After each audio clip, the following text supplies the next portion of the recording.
চিকিৎসকৰ গাফিলতিৰ বাবে মহিলাৰ মৃত্যু। দমদমাৰ ডক্টৰ প্ৰণৱজ্যোতি ডেকা নাৰ্ছিং হোমত সংঘটিত হৈছে এই ঘটনা। মৃত মহিলাগৰাকীৰ পৰিয়ালৰ গুৰুতৰ অভিযোগ, ছয়খোৱা ধলাৰ এগৰাকী মহিলাৰ চিকিৎসাত গাফিলতি কৰাৰ বাবে মৃত্যুৰ অভিযোগ উত্থাপন কৰিছে পৰিয়ালে। দমদমাৰ ডক্টৰ প্ৰণৱজ্যোতি ডেকা নাৰ্ছিং হোমত কৰোৱাইছিল চিকিৎসা। ধলাৰ গীতালী গগৈ সোণোৱাল নামৰ মহিলাগৰাকীক অত্যন্ত পেটৰ বিষ হোৱাত পৰিয়ালৰ লোকে দমদমাৰ ডক্টৰ প্ৰণৱজ্যোতি ডেকা নাৰ্ছিং হোমত শুকুৰবাৰে ভৰ্তি কৰে। উক্ত দিনাই আবেলি 1:30 মহিলাগৰাকীক অস্ত্ৰোপচাৰ কৰাৰ পিছতে নিশা প্ৰায় 11 বজাত চেলাইন দিয়ে। অভিযোগ অনুসৰি চেলাইন দিয়াৰ পিছতে মুখৰ পৰা তেজ আৰু ফেন ওলাই মৃত্যু হয় মহিলাগৰাকীৰ। বৰ্তমান দমদমা আৰক্ষীয়ে নাৰ্ছিং হোমখনত উপস্থিত হৈ ঘটনাৰ বুজ লৈছে। ইতিমধ্যে মহিলাগৰাকীৰ মৃতদেহ মৰণোত্তৰ পৰীক্ষাৰ বাবে তিনিচুকীয়ালৈ প্ৰেৰণ কৰা হৈছে। তদন্তৰ পিছতহে পোহৰলৈ আহিব প্ৰকৃত ৰহস্য। নন্দা হয়। প্ৰথম দিনাখনতো পেট বিষ হৈছে বুলি প্ৰথমতে মেডিকেলত আহিলে, ভালে আছিলে। ডক্টৰে অপাৰেশ্যন কৰিলে, কিবা ট্ৰিটমেণ্ট কৰি হেৰি কৰিলে, ভালে বুলি ক'লে। অপাৰেশ্যন কৰি ওলোৱাৰ পাছত মোবাইলত নিজে ফোন লগাই ঘৰৰ মানুহৰ কথা পতাৰ পাছত তাৰপিছত আকৌ ব্লাড দিব লাগিব বুলি ক'লে, দিলে। এবাৰ আৰু যোগাৰ কৰোঁতে তেতিয়া মানুহজন নাছিলে বাৰু, বিচাৰিবৰ কাৰণে গৈছিলে, মাক আছিলে লগত।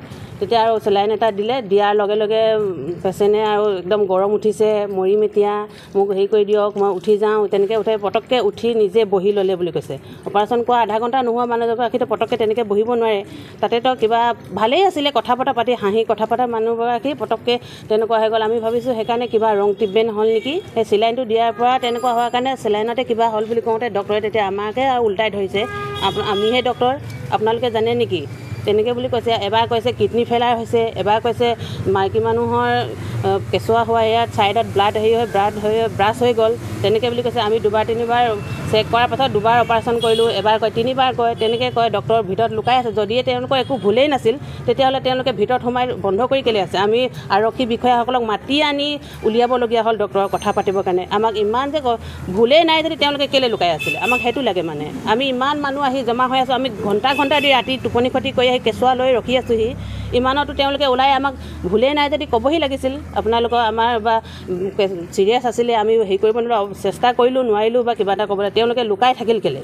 সেইটো লাগে। ইমান ডাঙৰ এখন হস্পিটেলত এনেকুৱা এটা ভুল কেলৈ কৰিব লাগে?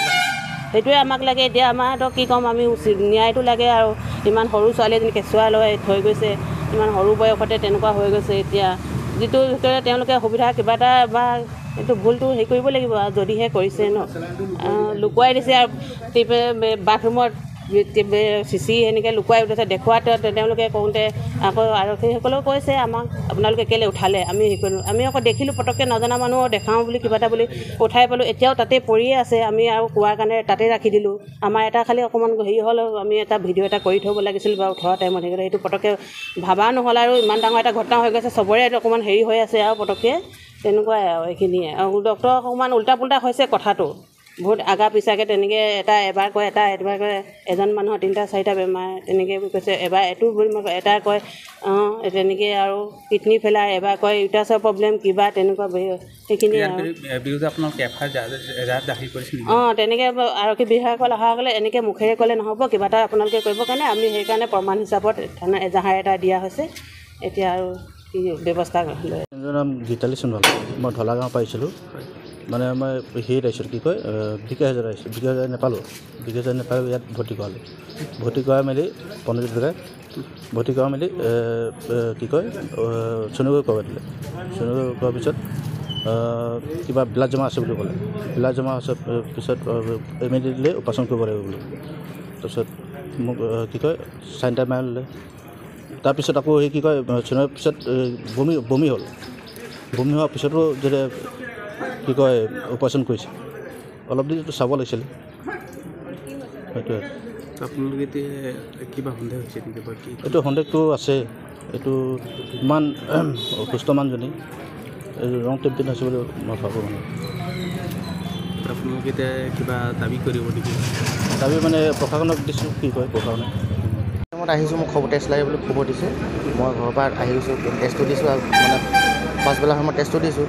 তাৰ আগতো কথা চথা পাতিছোঁ ধুনীয়া সুস্থ একদম ধুনীয়াকৈ কথা পাতিছে তাৰ মই আহোঁতে চেলাইনো লৈ আছে একদম সুস্থ যোনটো নাই সুস্থ কথা পতা হৈছে তাৰপিছত আৰু তেচেত দি গুচি গ'লোগৈ আমি তো ইমান সুস্থ মানুহগৰাকী কেনেকৈ ইমান ফটককৈ এনেকুৱা এটা ঘটনা হ'ল সেইটোতো হ'ব নোৱাৰে ৰং ট্ৰিটমেণ্ট দিছে এতিয়া আপোনালোকে গৈ চাব পাৰে ওপৰত গোটেই টেষ্ট নাগৰফালে টেষ্ট ওলাই আহিছে ফেন ওলাই আহিছে গোটেই ফেন আৰু বাথৰুমত আপোনাৰ বেজীটো চিচি আছে সেইটো পেলাই থৈ দিছে বাথৰুমত অঁ এতিয়া আপোনালোকে গৈ চাব পাৰে সেইখিনি তেনেকৈ আছে এতিয়া দাবী মানে ইমান সুস্থ মানুহজনী এনেকুৱা এটা কেলৈ হ'ব লাগে তাত জৰুৰ ৰং ট্ৰিটমেণ্ট কৰিছে সিহঁতে বেলেগতো হ'ব নাই সুস্থ কথা আৰু মোবাইলটো কথা পাতিছে বুলি কৈছে ঘৰত পেটৰ লগত কথা পাতিছে ভাল সুস্থ তাৰপিছতে তো এনেকুৱা এটা ঘটনা এটা হৈছে তো এনেকুৱা এটা কেতিয়াও হ'ব নালাগে এইটোতো দাবী মানে কি ক'ম আৰু এইটোতো ন্যায়টো লাগিবই এইটো বেয়া লাগে আমাৰতো উচিত ন্যায়টো হ'বই লাগিব এইটো যদি এতিয়া প্ৰশাসনে কিবা যদি কৈ গৈছে যে আহিম বুলি কৈছিলে তেতিয়াহ'লে অহা নাই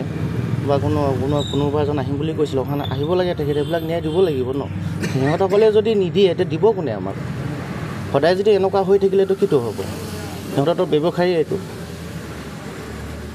উচিত মানে ন্যায় হ'বলৈ তদন্ত হ'ব লাগে মানে ৰিপৰ্ট সস্তা ৰিয়েলিটি